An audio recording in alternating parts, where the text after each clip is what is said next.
კიდევ ერთხელ მოგესალმებით ეთერში ახალი ამბები 16 საათზე მე ნინო სალუქვაძე ვარ.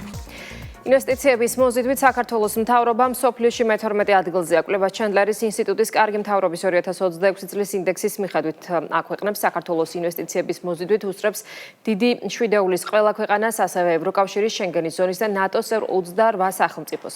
ჩენდლერის ინსტიტუტის კარგი მთავრობის ინდექსში საქართველოს მაღალი შეფასება ორ გლობალურ ანგარიშგებას ეფუძნება. სავალუტო ფონდმა შეისწავლა თუ რამდენი უცხოური ფული შემოვიდა საქართველოში ბოლო 5 წლის განმავლობაში. Heritage Foundation-მა კი შეაფასა, რამდენად თავისუფალია ქვეყანა ბიზნესისთვის და ხომ არ უშლის ხელს ინვესტიციებს მკაცრი კანონები. გარდა ამისა, სავალუტო ფონდის მსოფლიო ეკონომიკური მიმოხილვის პროგნოზით საქართველოს ეკონომიკაში ფულის ჩადება მკვეთრად გაიზრდება და ქვეყანა რეკორდულ ნიშნულს მიაღწევს. 2026 წლისთვის მთლიანი ინვესტიციების 10 მილიარდ დოლარამდე, ხოლო 2031 წლისთვის 16 მილიარდ დოლარამდე ზრდაა პროგნოზირებული. საქართველოს ეკონომიკის ერთ-ერთი ძლიერ მხარეს წარმოადგენს სწორედ საინვესტიციო მიმზიდველობა და ინვესტიციების შემოდინება, რასაც არაერთი საერთაშორისო საფინანსო ინსტიტუტი თუ სარეიტინგო კომპანია აღნიშნავს თავიანთ შეფასებებში საქართველოს ეკონომიკაზე ანგარიშების მომზადების პერიოდში. ასევე უნდა აღინიშნოს, რომ ჩვენი მოლოდინია, რომ ინვესტიციების მძლავრი შემოდინება მომდევნო წლებში გაგრძელდება. აღნიშნულის დასტურია ის მსხვილი საინვესტიციო პროექტები, რომელიც საქართველოში ხორციელდება და რომელთა გახორციელებაც აქტიურ ფაზაში არის, მათ შორის გამოყოფთი ტრანსპორტის და ლოჯისტიკის სექტორს, ენერგეტიკის სექტორს, საავიაციო მიმართულებას, აღნიშნული მიმართულებით ჩვენ ველოდებით მსხვილი ინვესტიციების შემოდინებას ქვეყანაში მომავალ წლებში. საბოლოო ჯამში საქართველოს მიიღო კარგი შედეგი, როგორც ჩანს, ქვეყანა აჩვენებს ძლიერ შედეგებს როგორც საინვესტიციო მიმართულებით, ისე ეკონომიკური ზრდის თვალსაზრისითაც და თუ დავეყრდნობით ბოლო კვლევას საერთაშორისო ფონდის და პროგნოზებს, რომლის მიხედვითაც საქართველოს მთლიანი ინვესტიციების მაჩვენებელი წელს უნდა იყოს ეკონომიკის დაახლოებით მე-4 ნაწილი და ეს ფულად გამოხატულებაში პირველად გადაასწრებს 10 მილიარდ დოლარს, როგორც ადგილობრივი უცხოური ინვესტიციების ჯამი და ყოველწლიურად საშუალოდ გაიზრდება თითო მილიარდი დოლარით 2031 წლის ჩათვლით. აი ეს მაჩვენებელი ყველა ეს კვლევა ადასტურებს, რომ საქართველოს მიდის სწორი მიმართულებით და რა თქმა უნდა ძლიერი საინვესტიციო პროცესი გულისხმობს კეთილდღეობის დონის მატებას ქვეყანაში. გიორგი კვარაცხელიას მკვლელობის საქმე გახსნილია. შინაგან საქმეთა სამინისტროში პროკურატურის ზედამხედველობით ჩატარებული გამოძიებით დადგინდა, რომ დავით დეკანოსიძემ და თორნიკე კაჭარავამ ამ უკანასკნელის ძმასთან წარსულში მომხდარი უთანხმოების გამო გიორგი კვარაცხელიაზე შურისძიება და მისი ჯგუფურად მკვლელობა განიზრახეს. განზრახვა სისრულეში 2015 წლის 25 დეკემბერს მოიყვანეს, როდესაც კვარაცხელიას მისივე საცხოვრებელი კორპუსის ეზოში ცეცხლსასროლი იარაღიდან რამდენჯერმე ესროლეს. კვარაცხელია თავის არეში მიღებული ცეცხლსასროლი ჭრილობის შედეგად სამედიცინო დაწესებულებაში გარდაიცვალა. რადგან თორნიკე კაჭარავა სხვა საქმეზე უკვე მსჯავრდებულია ჯგუფურად ჩადენილი განზრახ-მკვლელობის ფაქტზე, მას ბრალდება პენიტენციურ დაწესებულებაში, ხოლო დავით დეკანოსიძეს დაუსწრებლად წარედგინებათ. ამასთან დეკანოსიძეზე ძებნა გამოცხადდება. გამოძიების შედეგებით კმაყოფილია მუკლული გიორგი კვარაცხელიას ოჯახი. დადგინდა, რომ დავით დეკანოსიძემ და თორნიკე კაჭარავამ ამ უკანასკნელის ძმასთან წარსულში მომხდარი უთანხმოების გამო გიორგი კვარაცხელიაზე შურისძიება და მისი ჯგუფურად მკვლელობა განიზრახეს. 2015 წლის 25 დეკემბერს თორნიკე კაჭარავა მართსაწინააღმდეგოდ შეძენილი 7.65 კალიბრის მქონე, ხოლო დავით დეკანოსიძე ასევე მართსაწინააღმდეგოდ შეძენილი 9 მმ კალიბრის მქონე ცეცხლსასროლი იარაღებით შეიარაღებულები მივიდნენ თბილისში, გურამ ფანჯიკიძის ქუჩა ნომერ 3B-ში მდებარე გიორგი კვარაცხელიას საცხოვრებელ კორპუსთან და დაახლოებით 20 საათსა და 36 წუთზე, მაშინ როდესაც გიორგი კვარაცხელია ეზოში იმყოფებოდა, ბრალდებულებამ მრავლობითი გასროლა განახორციელეს მისი მიმართულებით.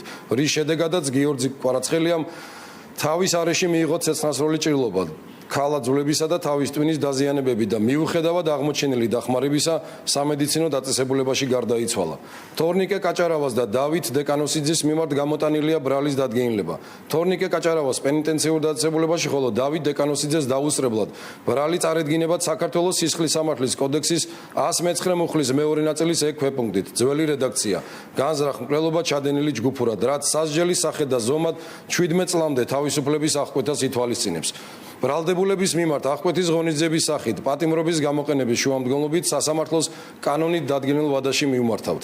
დავით დეკანოსიძეზე გამოცხადდება ძებნა. 10 წლის შემდეგ სამართალმა ჩვენამდეც მოაღწია მადლობა საქართველოს პროკურატურას, შინაგან საქმეთა სამინისტროს, ყველა იმ ადამიანს, ვინც დაგვეხმარა ამ სასტიკი მკვლელობის გახსნაში. დიდი ხანია ამას ველოდებით ოჯახი. და იმედი გვაქვს თორნიკე კაჭარავა, დავით დეკანოსიძე და ყველა ის ადამიანი, ვისაც იოტის ოდენა მიუწვეს ამ საქმის ჩაფარცხვაში. კანონის მაქსიმალური სასჯელით დაისჯებიან. სხვა შედეგს არ ცხოველდებით ოჯახი. ეს არის ჩვენი დიდ წლების ლოდინი. სტრასბურგის ადამიანის უფლებათა სასამართლოს დადგენილებით საქმეზე კუნსტელის ლოენის წინააღმდეგ ინტერნეტით გამოყენებით შეურაცხყოფისა და ცილის წამებისთვის მოსარჩელისთვის სასჯელის სახით 6 თვით თავისუფლების აღკვეთის შეფარდებით მოსარჩელის მიმართ კონვენციის მე-10 მუხლით გათვალისწინებული გამოხატვის თავისუფლება არ დარღვეულა. ევროპული სასამართლო განმარტავს, რომ ამ შემთხვევაში გამოხატვის თავისუფლების შეზღუდვა დემოკრატიულ საზოგადოებაში აუცილებელი იყო. საქმე ეხება სლოვენის სასამართლოს მხრიდან ბლოგერის მიმართ ინტერნეტის გამოყენებით ცილის წამებისა და შეურაცხყოფისთვის 6 თვით თავისუფლების აღკვეთას. ბლოგერი, რომელსაც 2 ჟურნალისტი მათ მიმართ სიზოვილის ენის გამოყენებას და ცილის წამებას ედავებოდნენ, ამტკიცებდა, რომ ის გამოხატვის თავისუფლების ფარგლებში მოქმედებდა, თუმცა მისი არგუმენტი სტრასბურგის სასამართლომ არ გაიზიარა. ევროპულმა სასამართლომ მიმდინარე წლის 7 ივლისს დაადგინა, რომ ბლოგერის მიმართ პატიმრობის გამოყენება კონვენციასთან სრულ შესაბამისობაშია. თავისუფლების აღკვეთამდე ბლოგერის მიმართ სასამართლოს მიერ არაერთხელ იყო გამოყენებული გაფრთხილება, შეფარდებული ჰქონდა ჯარიმებით, თუმცა მან არც ჯარიმები გადაიხადა და არც სიძულვილის შემცველი კონტენტის გამოქვეყნება შეწყვიტა. განაგრძობდა ჟურნალისტების ვულგარულ დამამცირებელ კონტექსტში მოხსენიებას და მათ მიმართ პირად ინტიმურ ცხოვრებასთან დაკავშირებულ გამონათქვამებს იყენებდა. ნაცმოძრაობაში ისევ კრიზისია. მიხეილ სააკაშვილის გადაწყვეტილებას რეფორმატორთა საბჭოს აღმასრულებელ მდივნად ნანუკა ჟორჟოლიანი დაინიშნოს, თინა ბოგუჩავა აკრიტიკებს. პარტიის ყოფილი თავმჯდომარე არ გამორიცხავს, რომ სააკაშვილის ერთპიროვნული გადაწყვეტილებებით შესაძლოა პარტია სრულიად სხვა, კიდევ უფრო გაურკვეველ რეალობაში აღმოჩნდეს. პარტიის სხვა წევრები კი ამბობენ, რომ მათი ლიდერი მხოლოდ მიხეილ სააკაშვილია და მისი აზრისა და დავალებებს ითვალისწინებენ. ნაცმოძრაობაში მიმდინარე პროცესები არ უკვირთ მმართველ გუნდში. როგორც ქართულ ოცნებაში განმარტავენ, კრიზისი გარე ძალების ინტერესებით მოქმედი პარტიის ბუნებრივი დასასრულია. არ ვიცი, ხე შეიძლება ივლისის ბოლოსაც კიდე რაღაც სხვა მოცემულობის წინაშეც დავდგეთ პრინციპში იმდენჯერ შეიცვალა მოცემულობები. ჩემთვის უბრალოდ გასაკვირი სიმართლე გითხრათ ის არის, რომ ძალიან ბევრს ვსაუბრობდით სახალხოებაზე, მაგრამ სახალხო ლიდერებს ქმნის ხალხი. და ხალხის ნების გამოხატვის ინსტრუმენტი არის არჩევნები. ამიტომ ჩემი აზრით ყველაზე სწორი იქნება ეს რეფორმათა თუ რეფორმატორთა საბჭო და მისი აღმასრულებელი მდივანი თუ ასე შემდეგ და ასე შემდეგ უპრიანი იქნებოდა, რომ ეს გადაწყვეტილებებიც სწორედ დემოკრატიული პირდაპირი არჩევნებით ყოფილიყო მიღებული. რა თქმა უნდა, შეიძლება ეს ვიღაცებისთვის არის მიუღებელი, მაგრამ ჩემთვის პირადად მიუღებელია პარტიის შიგნით თანამდებობისთვის ბრძოლა. ჩვენი პარტიის ლიდერი არის მიხეილ სააკაშვილი, მოხდება ახალი ინიციატივების შემოტანა, ამ ინიციატივების აღმასრულებელი იქნება ნანუკა ჟორჟოლიანი, პარტიაში თავად შიგნით შეიქმნება მმართველობის ის ესე ვთქვათ ჯგუფი, მმართველი ჯგუფი, რომელიც უზრუნველყოფს ამ ინიციატივების იმპლემენტაციას პარტიის დონეზე. პარტიებთან ერთობა გამოდგა არაეფექტიანი, რასაც მოინდომებს სააკაშვილი იქნება ისე რა არჩევნებზეა საუბარი,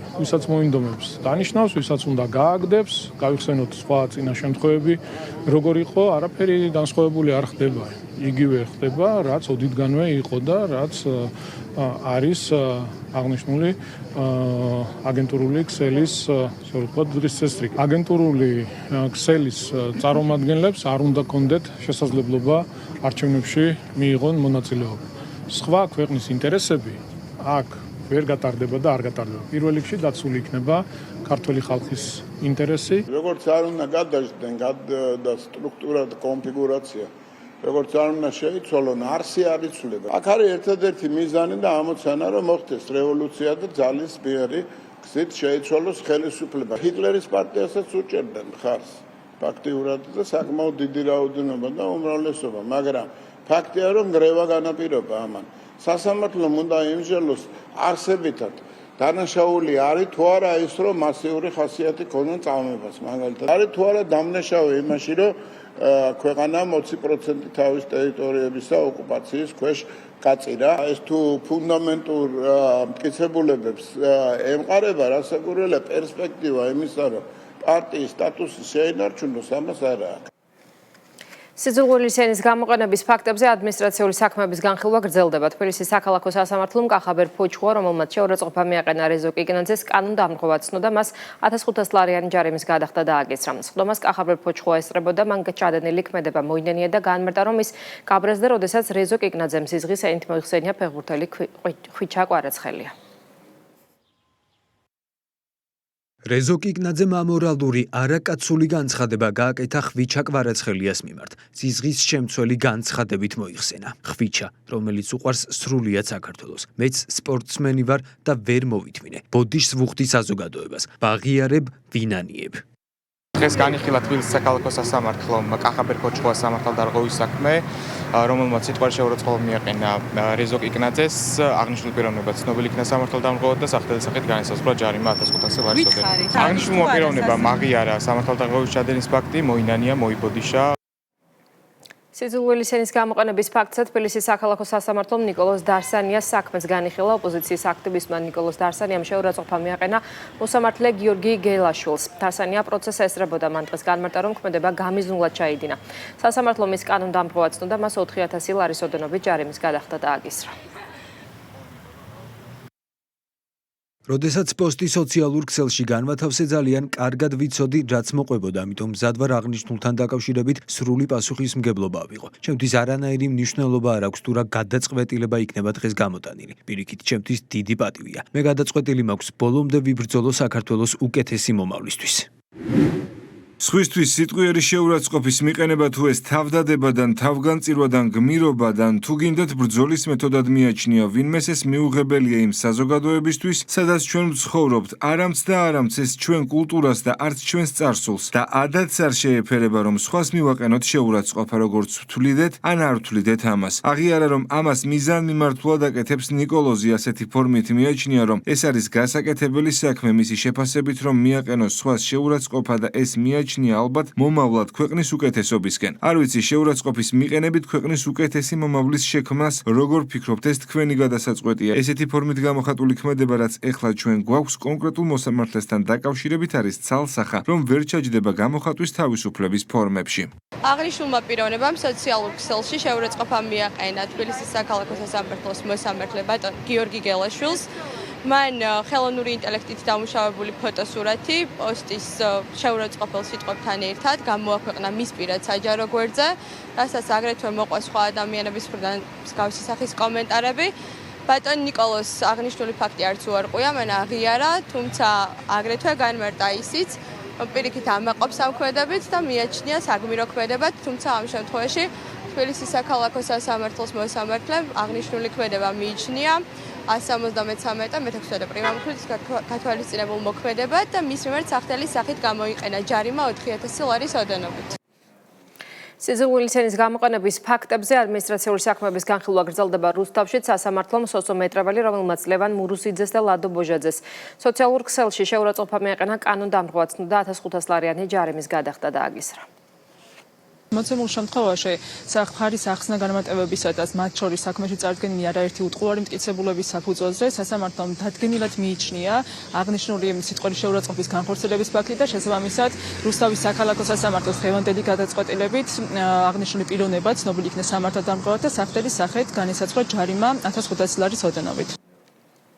შინაგან საქმეთა მინისტრი მცხეთა-მთიანეთის რეგიონში სამინისტროს სტრუქტურულ დანაყოფებს ეწვია. ვიზიტის ფარგლებში სულხან თამაზაშვილი საგანგებო სიტუაციების მართვის სამსახური, საპატრულო პოლიციისა და დაცვის პოლიციის დეპარტამენტების ხელმძღვანელებს შეხვდა. მოადგილესთან ერთად კი საექსპერტო კრიმინალისტიკური და დროებითი მოთავსების უზრუნველყოფის დეპარტამენტები მოინახულა. დანაყოფების ხელმძღვანელებმა მინისტრს რეგიონში არსებული ვითარების, მიმდინარე საქმიანობისა და არსებული საჭიროებების შესახებ ინფორმაცია გააცნეს.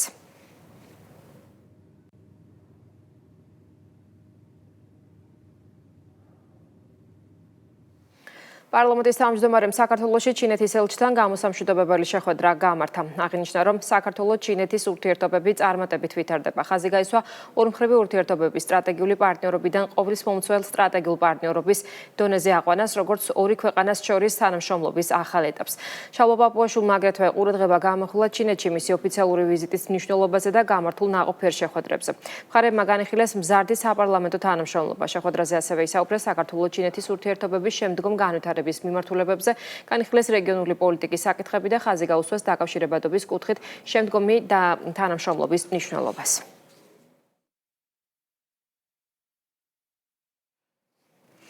მესტიის მუნიციპალიტეტში უნიკალური არქიტექტურის ქორწინების სახლი აშენდება. პროექტის დაწყება საფუძველი იუსტიციის მინისტრმა პაატასალიამ სამეგრელო ზემო სვანეთის რწმუნებულთან იუსტიციის სამინისტროსა და ადგილობრივი ხელისუფლების წარმომადგენლებთან ერთად სიმბოლური კაფსულის ჩაშვებით ჩაუყარა.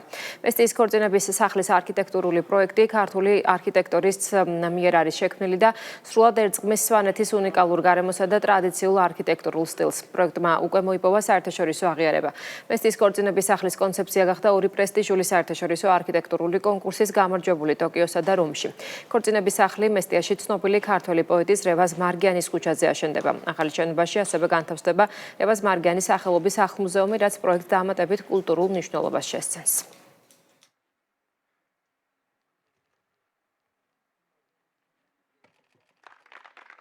ჩვენი სახელმწიფო, ჩვენი მთავრობის და იუსტიციის სამინისტროს ერთ-ერთი მნიშვნელოვანი პრიორიტეტია, რომ ხელმისაწვდომი იყოს სერვისები ნებისმიერი მოქალაქისათვის საქართველოში, სადაც არ უნდა ცხოვრობდეს ის და ძალიან მნიშვნელოვანია, რომ ეს სერვისიც, ქორწინების რეგისტრაციაც უკვე ხელმისაწვდომი იქნება ძალიან მალე მესტიაში. მესტიის ქორწინების სახლი გამორჩეული პროექტია, რომელიც თანამედროვე არქიტექტურას, ქართულ იდენტობასა და სახელმწიფო სერვისებს ერთ სივრცეში აერთიანებს. ჩვენთვის მნიშვნელოვანი იყო, რომ შენობა სრულად შერწყმოდა სვანურ კულტურას, მემკვიდრეობას და ინფრასტრუქტურას. ქორწინება გახლავთ ერთ-ერთი მიმართულება უკვე საქართველოში ტურიზმისა.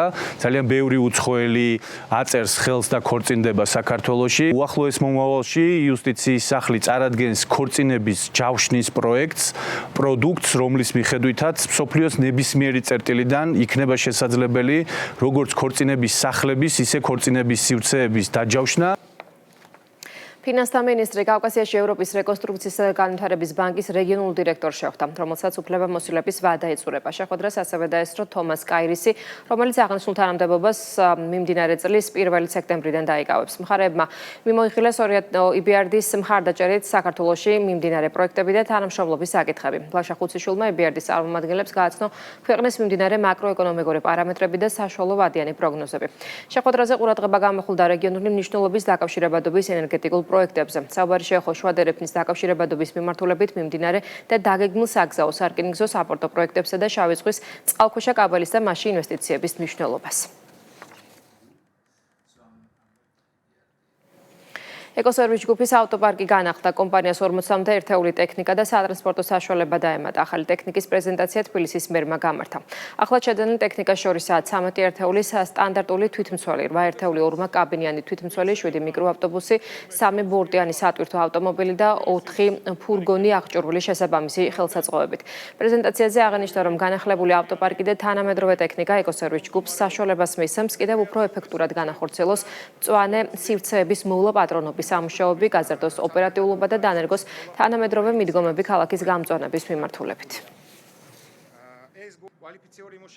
მწვანე სივრცეების არეალი ქალაქში იზრდება და შესაბამისად, რა თქმა უნდა, ამ ყველაფერს ჭირდება მოვლა-პატრონობა, ჭირდება მოწესრიგება. აღნიშნულ სამსახურს ახალი პარკების პროექტის განხორციელების დროს აქვს განსაკუთრებული როლი და რა თქმა უნდა, ამ ყველაფრის შენარჩუნებას ჭირდება ყოველდღიური მოვლა-პატრონობა, რაც აღნიშნული ტექნიკით კიდევ უფრო გაამარტივებს და ჩვენ ყოველთვის გვერდში დაუდგებით აღნიშნულ სამსახურს. შეძენილი ტექნიკა არის რამდენიმე სახეობის, ყველა მათგანი ემსახურება უფრო ეფექტურ მუშაობას ეკოსერვისის, მათ შორის ხარჯეფექტურობას, ხარჯების ოპტიმიზაციას და ზოგადად ქალაქში გამწვანების ხარისხის ამაღლებას.